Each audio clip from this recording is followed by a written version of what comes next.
Phone tapping కేసులో విచారణ వేగవంతం చేశారు. ఓవైపు నిందితుల విచారణ, మరోవైపు బాధితులతో పాటు అనుమతించిన అధికారుల వాంగ్మూలం నమోదు చేసుకున్నారు. ఇక 2018 ఎన్నికల టైంలో ఫోన్ ట్యాపింగ్ జరిగినట్లు స్పెషల్ ఇన్వెస్టిగేషన్ టీం ఆధారాలు సేకరించింది. 15 రోజులుగా ఫోన్ ట్యాపింగ్ కేసులో విచారణ కొనసాగుతోంది. ఇవాళ బీజేపీ ఎంపీ ఈటెల రాజేందర్తో పాటు ఆ పార్టీ ప్రధాన కార్యదర్శి ప్రేమేందర్ రెడ్డి సిట్ విచారణకు హాజరు కానున్నారు. ఫోన్ ట్యాపింగ్ కు గురైన నెంబర్ల ఆధారంగా బాధితులను గుర్తించి వారి స్టేట్మెంట్ రికార్డ్ చేస్తారు.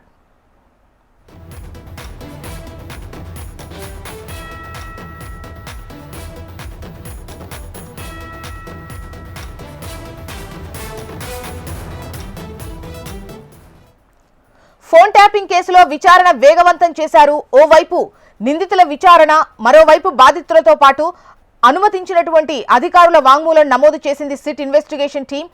ఇక 2018 ఎన్నికల టైంలో ఫోన్ ట్యాపింగ్ జరిగినట్లు సిట్ ఆధారాలు సేకరించినట్టుగా తెలుస్తోంది. 15 రోజులుగా ఫోన్ ట్యాపింగ్ కేసులో విచారణ కొనసాగుతోంది. ఇవాళ బీజేపీ ఎంపీ ఈటెల రాజేందర్తో పాటు ఆ పార్టీ ప్రధాన కార్యదర్శి ప్రేమేందర్ రెడ్డి సిట్ విచారణకు హాజరవుతారు.